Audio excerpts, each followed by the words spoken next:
Okay. Okay.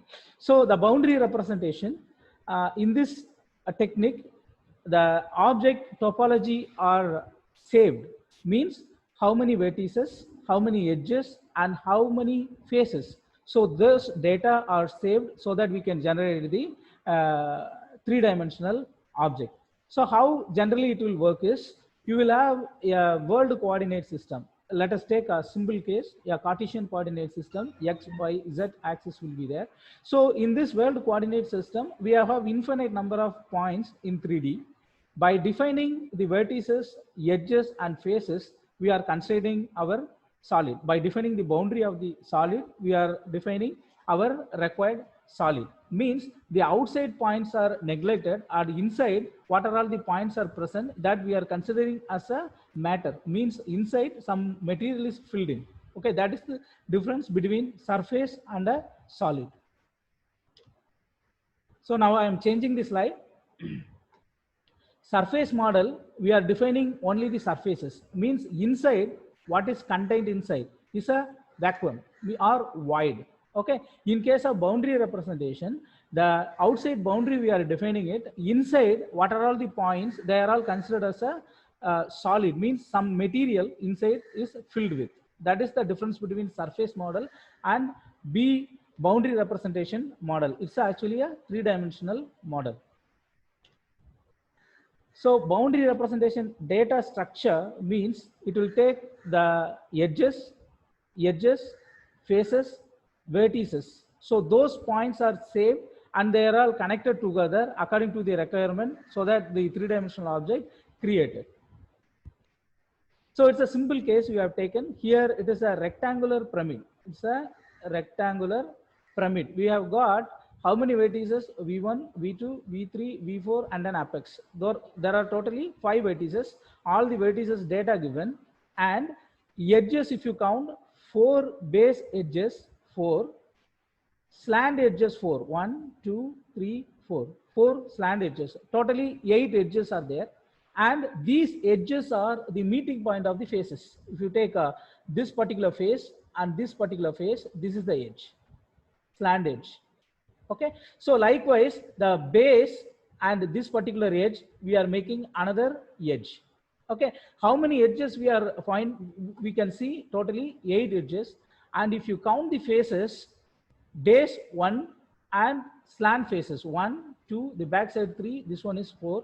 Okay, so 4 slant faces and 1 base, there will be totally 5 faces. So how these faces, edges, and the vertices are connected, that will define the solid, simple solid.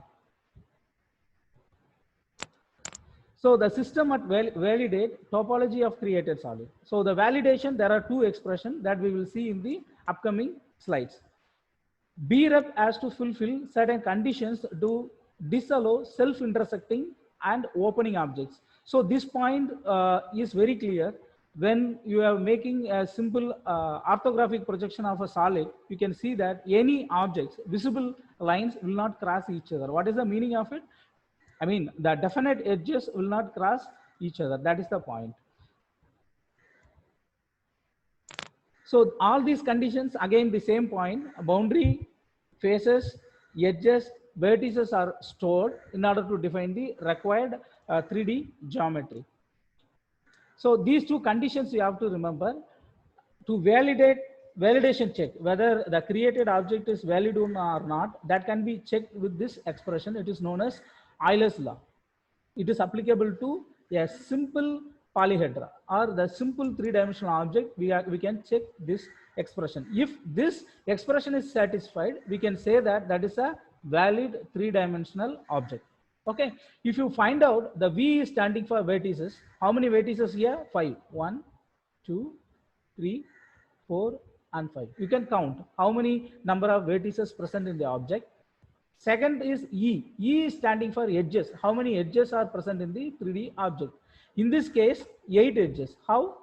4 base edges, 4 base edges, 4 slant edges. You can count.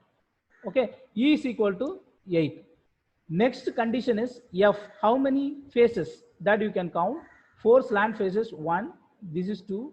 Backside, this one is 3. Actually, 3. This is 4. And base is 5. Therefore, number of faces will be 5. So this condition should be satisfied. For a simple case, simple polyhedra, if it is to be a valid 3-dimensional object, this condition should be satisfied. It is for a simple case. Supposing some opening is present in the object, in that case, the expression is somewhat different. Where in this expression, if you see, B minus E plus F minus H is equal to 2 times B minus P. There, H is number of holes in the face. For this case, if you say number of holes in the face is 3. 1, 2, 3. This is a through hole. From top to bottom, it is a through hole, but it is a packeting, something like packeting up to this. It is present. After that, the base metal is existing. Therefore, number of holes in this case is 3. You can count 1, 2, bottom 1, 3. Therefore, H will be 3. P is number of passages or through holes. In this case, if you look at, this is the through hole, square through hole. Therefore, P will be 1. P will be 1. Next one, the number of separate bodies. This is other than the through hole. If any object is present, that is considered as number of separate bodies. In that case, this is considered as P. B is equal to 1. Next, V, E, F has got its own meaning. V is vertices, E is edges, F is faces. If you count the number of vertices in this case, for this one, we have 8. 1, 2, 3, 4, 5, 6, 7, 8. Okay, this has got 8, this has got 8. Therefore, V is equal to 24. Likewise, you have to count edges also. How many edges it has got? The rectangle 4, 4, 8. Again here 4, 12. Similarly, these are always similar. 12 into 3, you will get 36. That is what E is. Likewise, F also you can count and you can check. So in order to have a opening, a through hole or semi hole, okay. So in that case, this expression has to be fulfilled in order to generate a 3-dimensional object. So it has got the name Euler-Poincare law. So this will give the definition of the solid.